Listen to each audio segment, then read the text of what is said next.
السلام علیکم، کیسے ہیں میرے پیارے ریڈرز؟ تو امید کرتی ہوں آپ ہوں گے بالکل میرے کے ساتھ۔ تو جی میں آ چکی ہوں اگلی قسط لے کر۔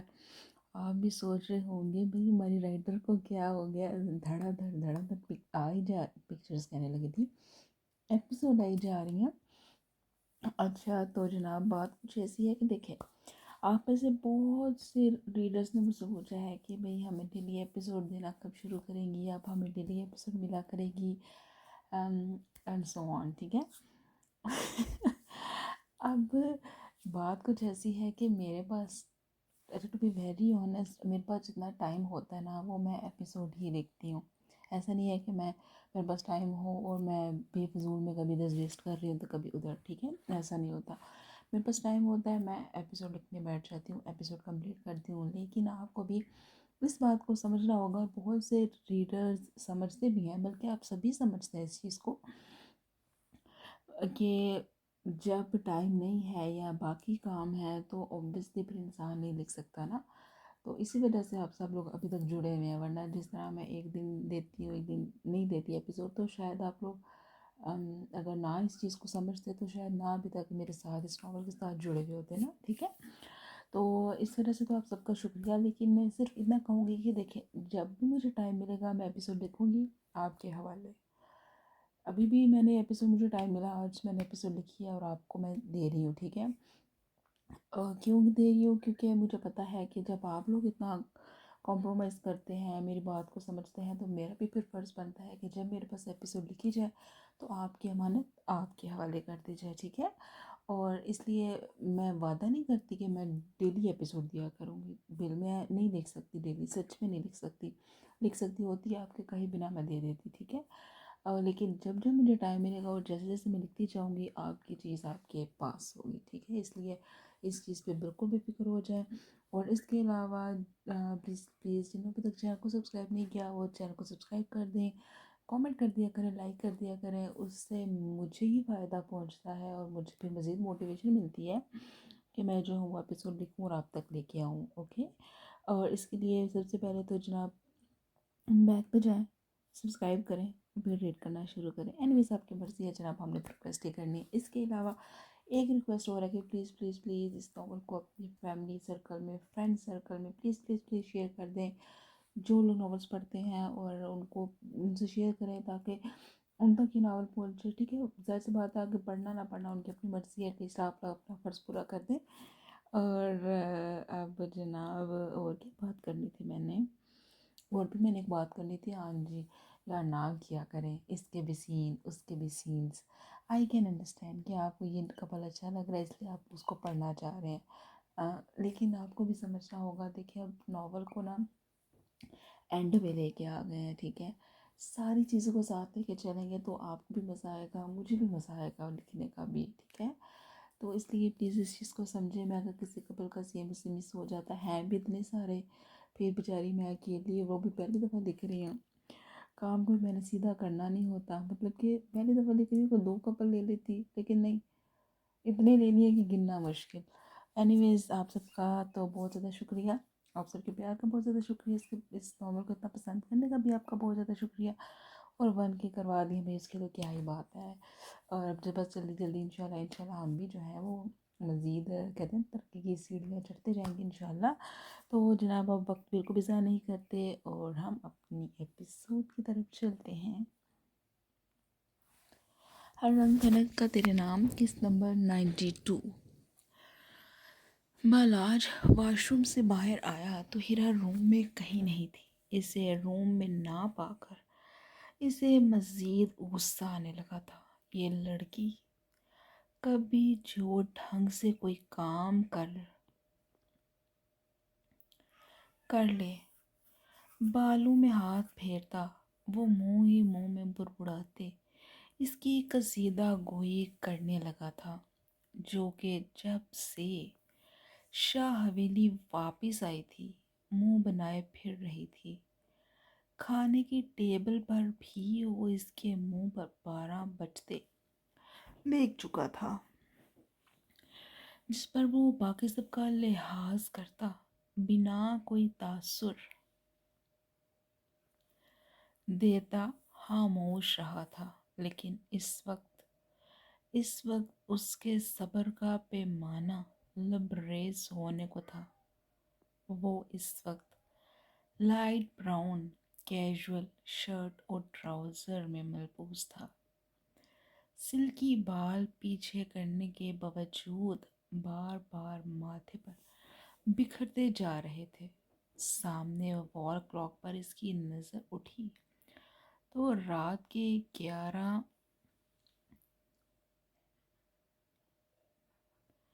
بج رہے تھے۔ گہری سانس بھرتے روم میں ادھر سے ادھر چکر کاٹتا، وہ اپنے غصے کو کنٹرول کرنے کی ناکام سعی کر رہا تھا۔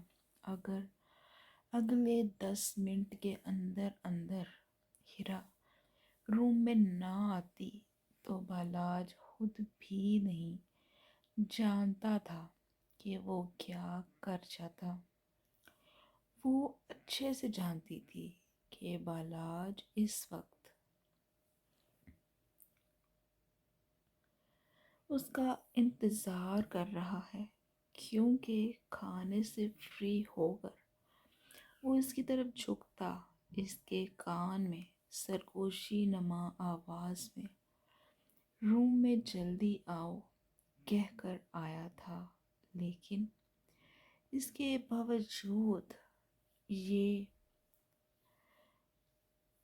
باوجود بھی وہ اگر ابھی تک یہاں نہیں آئی تھی تو بالاج کا لال پیلا ہونا بنتا تھا۔ لان کی جانب کھلتی کھڑکی کو کھولے، سلگتا سگریٹ ہاتھوں کی انگلیوں میں دبائے خود بھی سلگ رہا تھا۔ ابھی کچھ وقت ہی گزرا ہوگا کہ روم کا دروازہ کھلا تھا۔ بالاج نے ایک سرسری سی نگاہ دروازے کی جانب اٹھائی تھی جہاں اسے ہیرا روم میں انٹر ہوتی نظر آئی تھی۔ اس پر ایک بھرپور نگاہ ڈالتا وہ اس پر سے نظریں ہٹا گیا تھا۔ دوسری جانب ہیرا اتنا جان چکی تھی کہ بالاج اس وقت کہاں کھڑا تھا اور کیا کر رہا تھا، لیکن اس نے اس کی جانب دیکھنا تک گوارا نہیں کیا تھا۔ اور یہی بات اب بالاج کو کھولا رہی تھی۔ ہاتھوں کی مٹھی بنائے سگریٹ کا گہرا کش لیتے وہ اسے الماری کی طرف بڑھتا دیکھ رہا تھا، اور پھر ڈریس ہاتھوں میں تھامے وہ واش روم میں جانے کے لیے بڑھی تھی۔ اس سے پہلے کہ ہیرا واش روم پہنچتی، بالاج کی آواز پر اس کے قدم تھمے تھے۔ ادھر آؤ۔ نظریں کھڑکی سے باہر نظر آتے اندھیرے پر مرکوز کیے وہ بولا تو ہیرا بھی ٹھٹک کر رکتی، اسے سوالیہ نظروں سے دیکھنے لگی تھی۔ گو اس کا اسے منہ لگانے کا کوئی ارادہ نہیں تھا، کیونکہ ایک تو نہ اس نے ہیرا کو بڑی حویلی رکنے دیا تھا اور نہ ہی اس کی ماں کا کوئی لحاظ کیا تھا۔ تابڑ توڑ ان پر طنز کے تیر اچھالتا انہیں سب کے سامنے اچھا خاصا شرمندہ کر چکا تھا، اور اب یوں اس کا نہیں، اور اب یوں پکا نشئی بنا، سگریٹ پر سگریٹ پھونکتا، اس پر آرڈر چلا رہا تھا۔ کیا بکواس کی ہے میں نے، کم ہیئر۔ اسے یوں سوچوں میں گم دیکھ بالاج نے اب کی بار نظریں اس پر مرکوز کرتے تنبیہی لہجے میں کہا، ہیرا کا یوں اسے نظر انداز کرنا اسے افیکٹ کر رہا تھا۔ اس کی بات نہ ماننے پر بالاج کو غصہ آ رہا تھا۔ دوسری جانب چار نہ چار ہیرا سرد سانس بھرتے اس کی جانب نپے تلے قدم اٹھانے لگی تھی۔ جی کہیں، اب کیا چاہتے ہیں آپ؟ اس کے قریب آتے ہیرا نے دونوں بازو سینے پر باندھتے اس سے سوال کیا تھا۔ اس کا لائٹ پنک کلر کا پلین ڈریس ہنوز اس کے بازوؤں میں جھول رہا تھا۔ اس کے ایٹیٹیوڈ پر بالاج نے اسے بے تاثر نظروں سے دیکھا تھا۔ ہاتھ میں جلتے ہوئے سگریٹ کو کھڑکی کے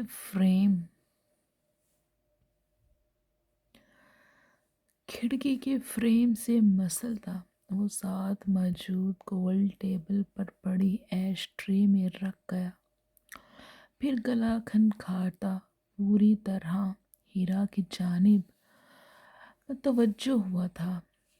دیر سے آنے کی وجہ؟ دونوں ہاتھ ٹراؤزر کی جیب میں اڑستا وہ بالکل اس کے روبرو آ کھڑا ہوا تھا، جو کہ خود بھی یہاں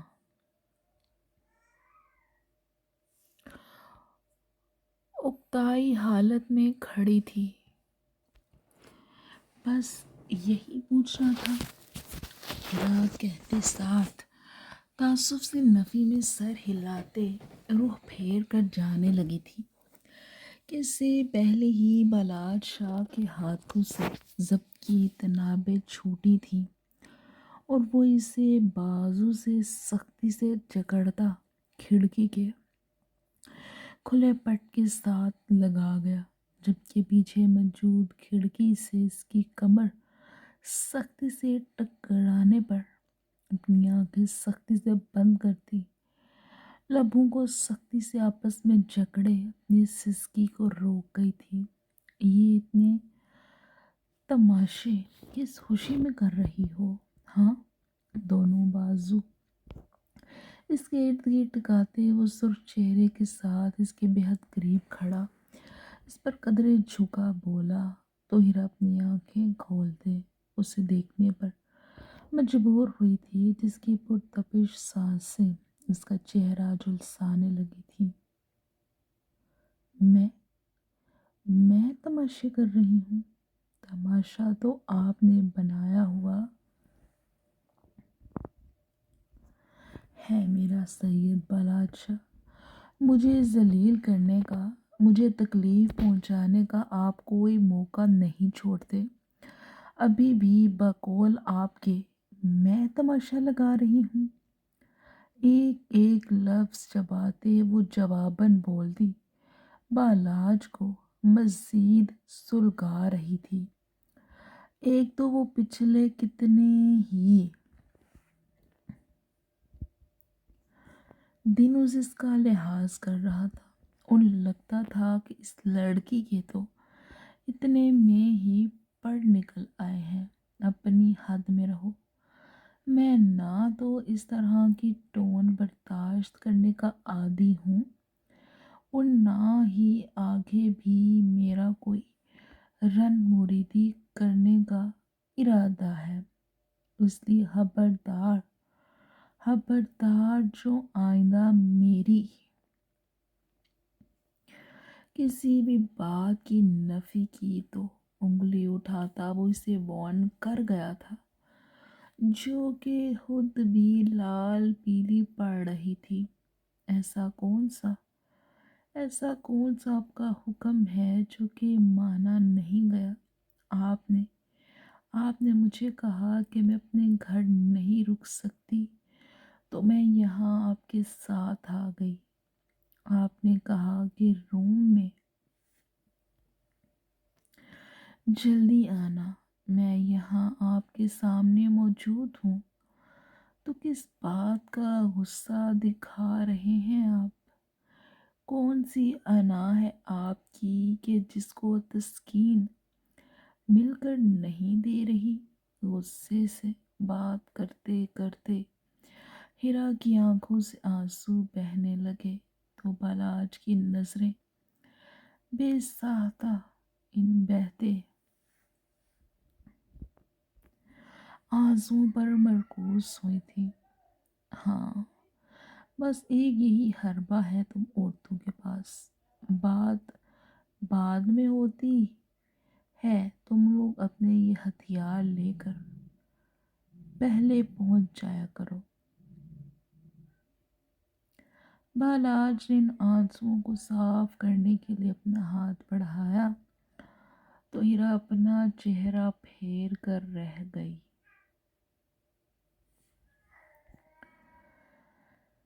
گئی تھی۔ اب اپنی حرکتیں دیکھ لو، پھر کہتی ہو مجھے غصہ کیوں آتا ہے۔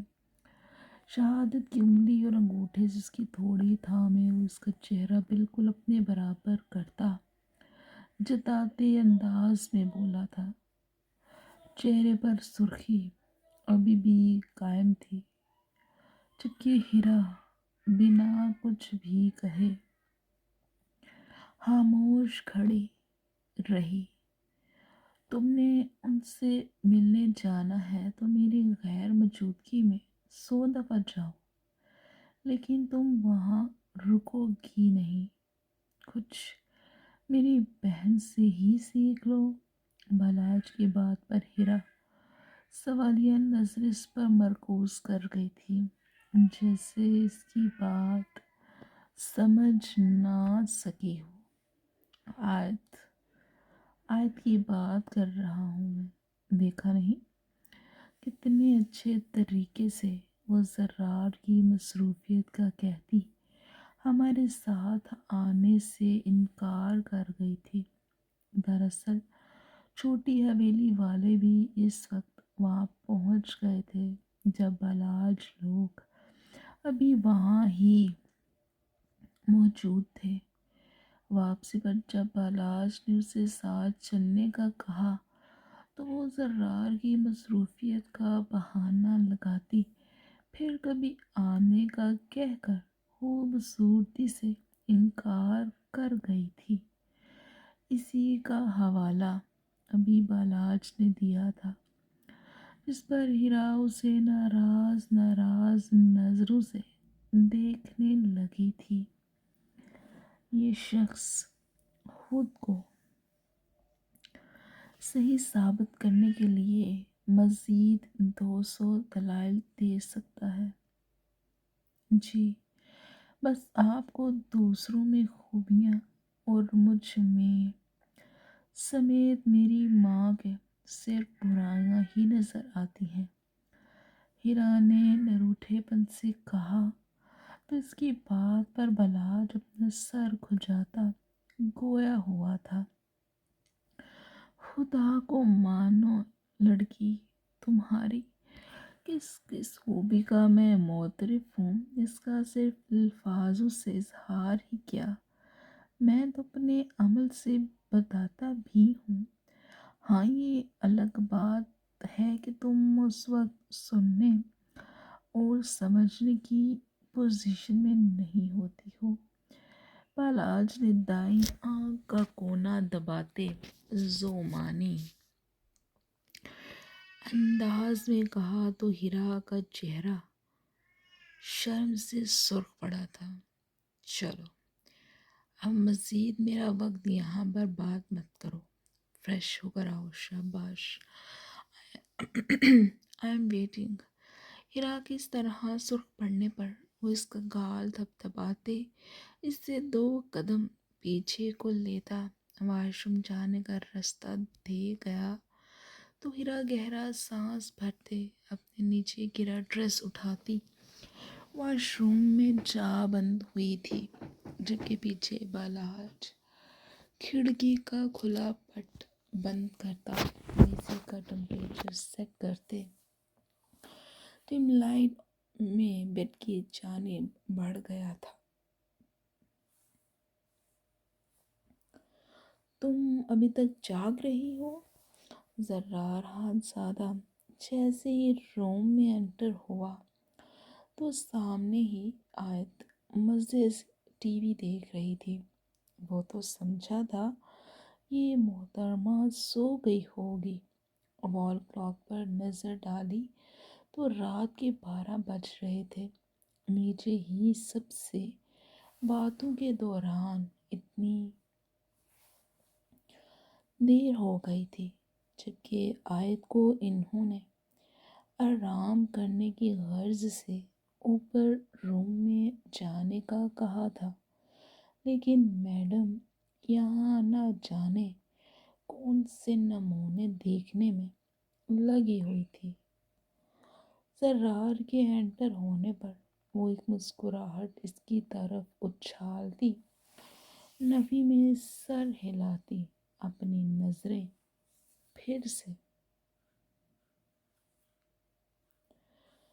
سامنے ٹی وی کی چلتی اسکرین پر مرکوز کر گئی تھی، جبکہ زرار نفی میں سر ہلاتا الماری سے اپنے لیے کیجول ڈریس لیے واش روم میں جا بند ہوا تھا۔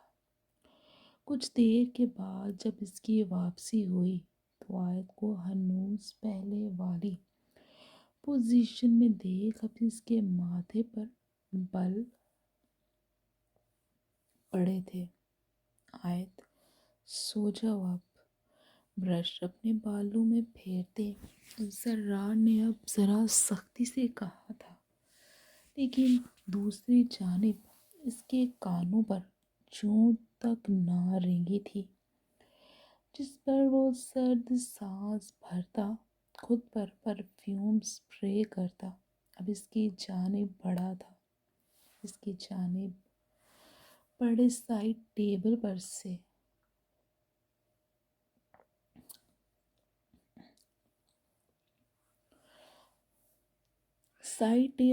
سے ٹی وی کا ریموٹ اٹھاتے وہ ٹی وی بند کر گیا تو آیت نے چونک کر اس کی جانب دیکھا تھا۔ زرار پلیز دیں ادھر ریموٹ۔ آیت نے زرار کے ہاتھ سے ریموٹ لینے کی کوشش کی تو زرار اسے آنکھیں دکھا گیا، جس پر وہ اپنا منہ بسور کر رہ گئی تھی۔ زرار ریموٹ سامنے ٹی وی کنسول پر رکھنے کے لیے آگے بڑھا تو اس کے قدم آیت کی بات پر رکے تھے۔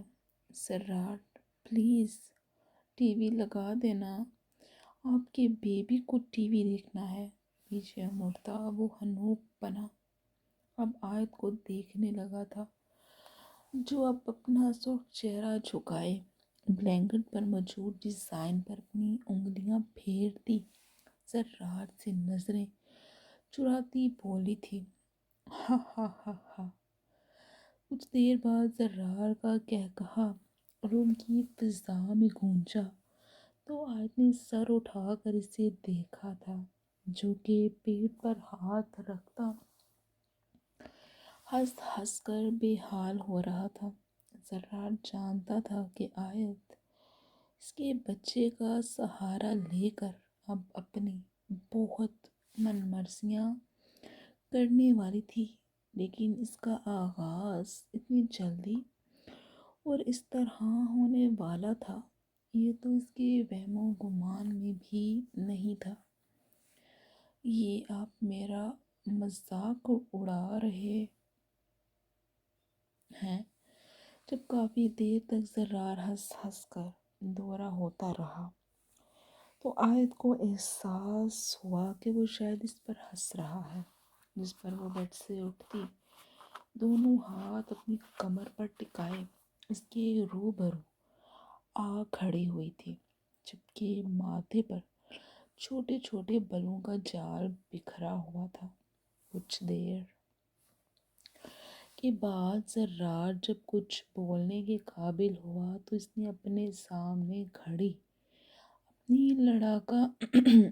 لڑاکا بیوی کی کمر کے گرد بازو حائل کرتے اسے اپنے قریب کیا تھا۔ یہ آج تک کھانے پینے کی حد، بچوں کی مرضیاں سنی تھی، آج کل ٹی وی دیکھنے کی بھی فرمائش مارکیٹ میں آنے لگی ہے۔ آیت کو اپنے قریب کیے، اس کی چھوٹی سی ناک کھینچتا بولا تو آیت اپنی ناک سکیڑتی اپنی آنکھیں چھوٹی چھوٹی کیے اسے دیکھنے لگی تھی۔ دے دو ریموٹ، مجھے ویسے بھی نیند نہیں آ رہی، پلیز۔ اپنا ہاتھ اس کے سامنے پھیلاتی وہ التجائیہ انداز میں بولی تو زرار اس کا ہاتھ تھامتا اس کی ہتھیلی پر اپنے لب رکھ گیا تھا۔ نیند نہیں آ رہی تو 2 لفظ پڑھ لو، کل 11 بجے تمہارا پیپر ہے نا؟ پیار سے اپنی بیوی کو دیکھتے زرار نے کہا تو آیت کا منہ کھلا کا کھلا رہ گیا تھا۔ اب وہ اس سے کیا کہہ رہی تھی؟ زرار جواباً کیا بول رہا تھا؟ کیا مطلب؟ اب ممی ٹو بی کو یونیورسٹی بھی جانا پڑے گا؟ اس کا شادی شدہ لڑکیوں کی پڑھائی جاری رکھنے کا دکھ تو پہلے ہی ختم نہیں ہو رہا تھا، اب اس حالت میں بھی زرار اسے یونیورسٹی بھیجنے کا ارادہ رکھتا تھا۔ وہ تو سمجھی تھی کہ زرار کو جب اس کی حالت کا علم ہوگا تو وہ اسے یونیورسٹی نہیں جانا پڑے گا۔ جی بالکل، یہ نالائق ممی ٹو بی کو یہ ڈیڈی ٹو بی خود یونیورسٹی چھوڑ کر بھی آئیں گے اور لے کر بھی، اس لیے کوئی بہانہ نہیں چلے گے۔ زرار نے آیت کی شکل دیکھ اپنی مسکراہٹ روکتے کہا تو آیت کا منہ مزید پھول گیا۔ جی نہیں، آپ کے بیبی کو نہ تو پڑھائی کرنی ہے اور نہ ہی یونیورسٹی جانا ہے، اس لیے ریموٹ میرے حوالے کریں۔ ناک منہ پھلاتی وہ جیسے کسی طور زرار کی بات نہیں ماننے والی تھی۔ جی نہیں، میری اولاد تمہاری طرح نالائق بالکل بھی نہیں ہے کہ یوں فضول کی بہانے بازیاں کریں، اس لیے چپ چاپ چلو بیڈ پر اور سونے کی تیاری کرو۔ زرار نے اس بار قدرے سختی سے دو ٹوک انداز میں کہا تو مجبوراً آیت کا الفہمیدہ بیگم سے بات کرنے کا سوچتی بیڈ کی جانب چل دی تھی، جبکہ پیچھے زرار بھی لائٹ آف کرتا بیڈ کی طرف اپنی طرف والی سائڈ کی طرف جانب چل دیا۔ بیڈ پر لیٹنے سے پہلے وہ سوجے ہوئے منہ کے ساتھ لیٹی آیت کو اپنے حصار میں لے گیا تو آیت منہ بسوتی اس کی فراخ سینے میں اپنا چہرہ چھپا گئی تھی۔ میں ابھی بھی ناراض ہوں۔ کچھ دیر کے بعد زرار کو اس کی ہلکی سی منمناہٹ سنائی دی تو اپنی ہنسی روک گیا۔ کوئی بات نہیں، میں اپنی موٹو کو منا لیتا ہوں۔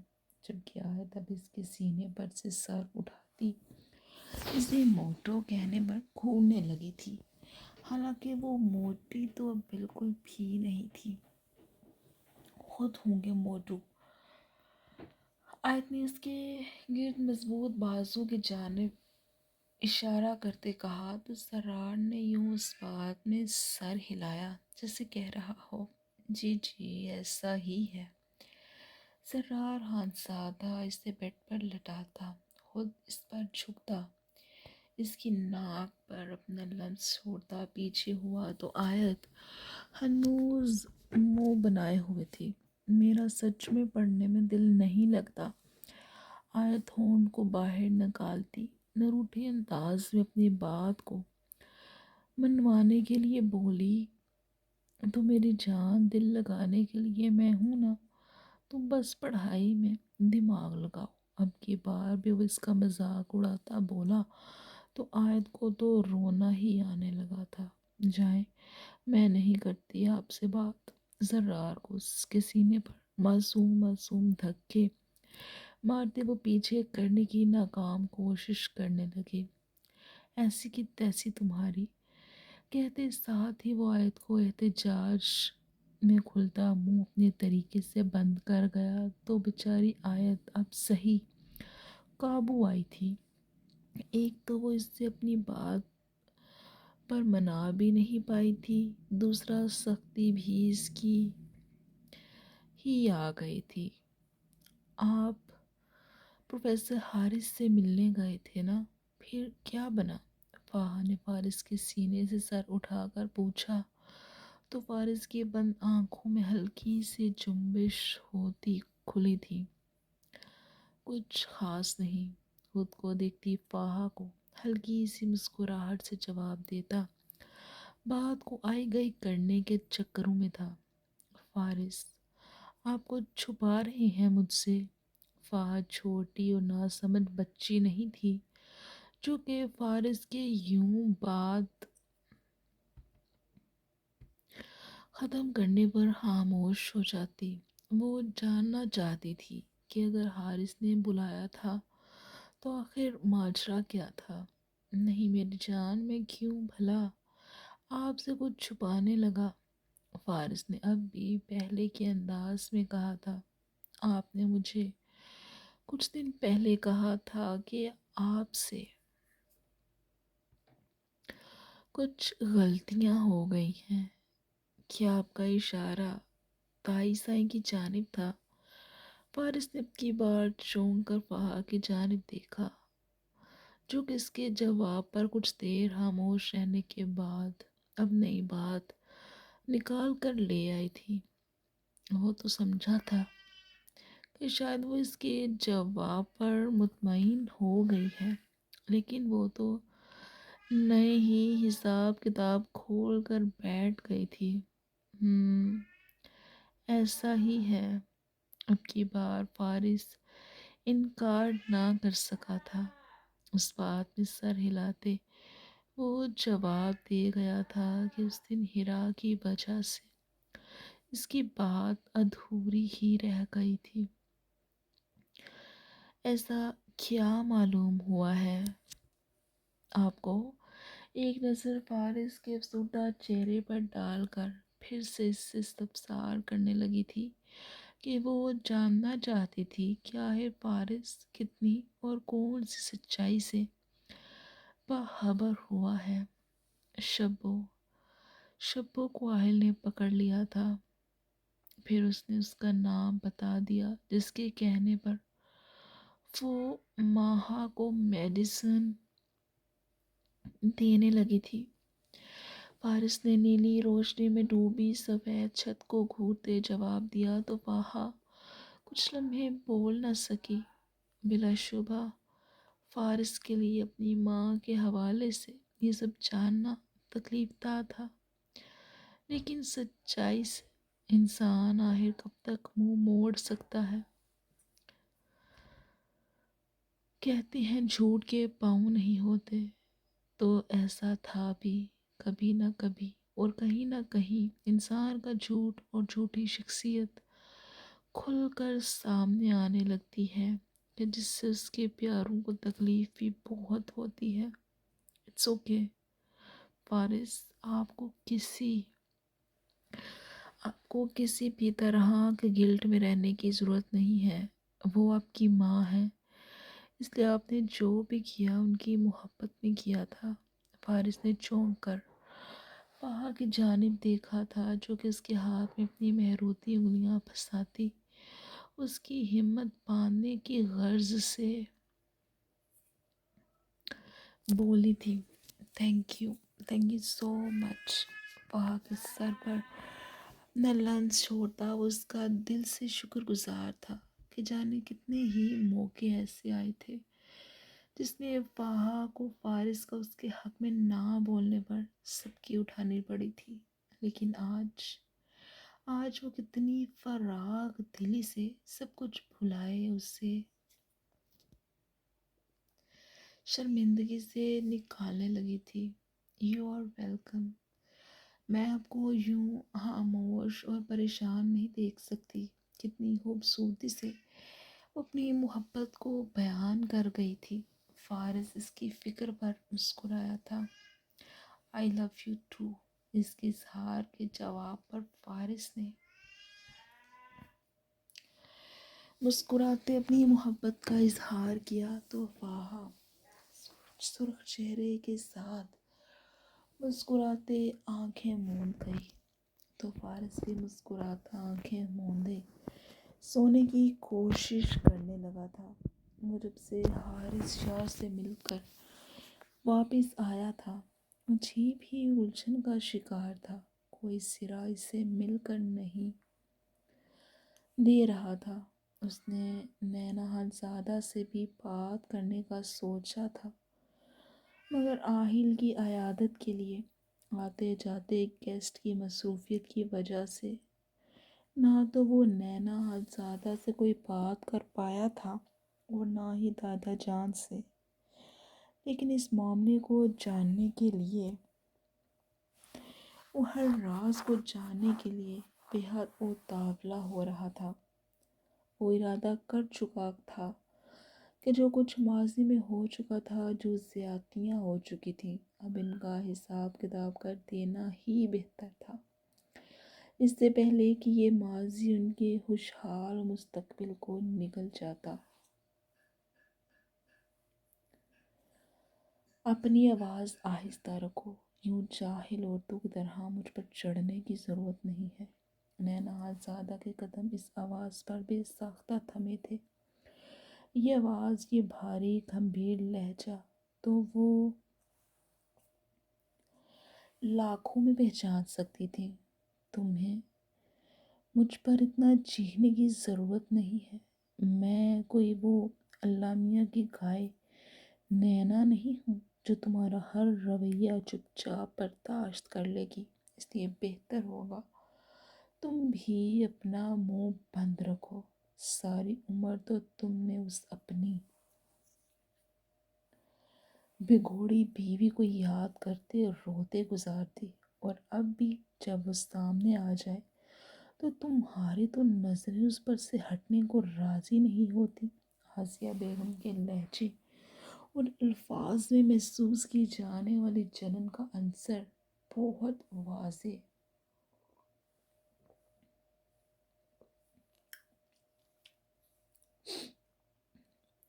واضح تھا۔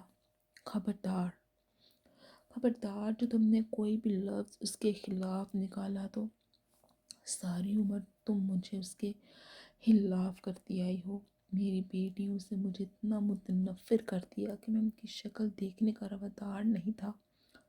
ساری زندگی انہوں نے باپ کے ہوتے ہوئے یتیموں کی سی زندگی گزار دی، لیکن آج تک ایک شکایت کا حرف منہ سے نہیں نکالا، اور اب جب ایک عرصے بعد انہیں ماں کی شفقت محسوس کرنے کا موقع ملا ہے تو تم چاہتی ہو کہ میں انہیں ماں کی شفقت اور سائے سے ایک دفعہ پھر سے دور کر دوں؟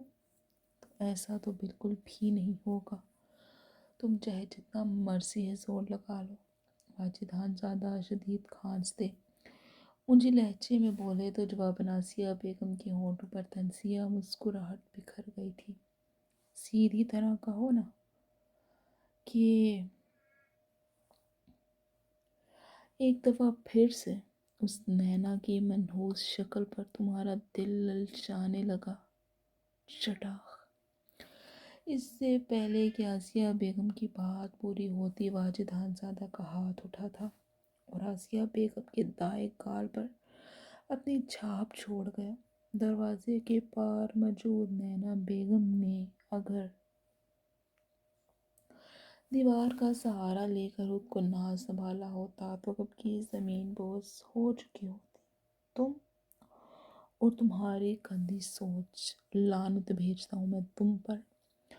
آسیہ بیگم گال پر ہاتھ رکھے حیرتوں میں گری واجد خانزادہ کو دیکھ رہی تھی، جو کہ ان پر لعنت بھیجتے روم سے نکلتے۔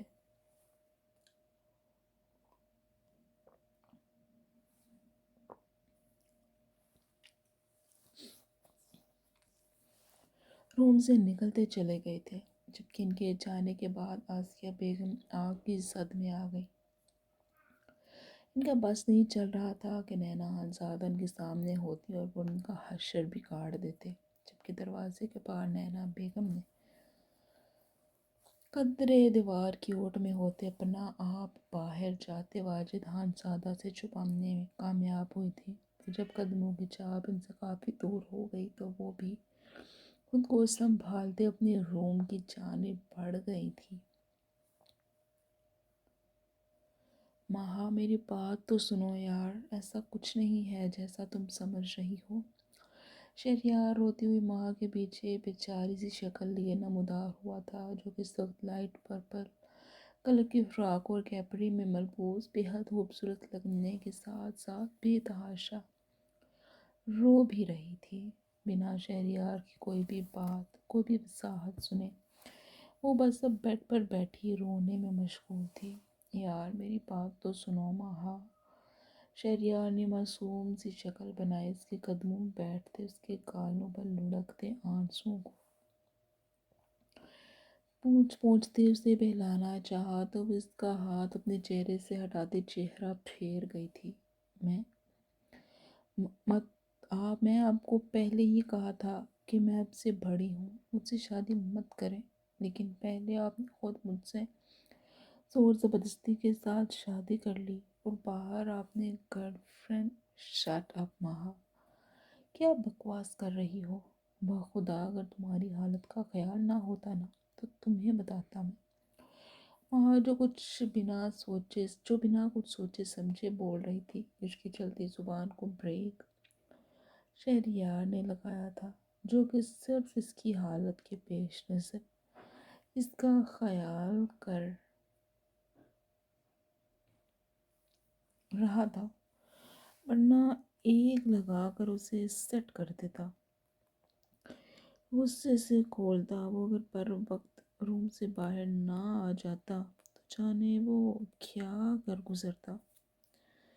جبکہ شہریار کے یوں روم سے باہر چلے جانے پر ماہا اپنا چہرہ ہاتھوں میں چھپائے رونے لگی تھی۔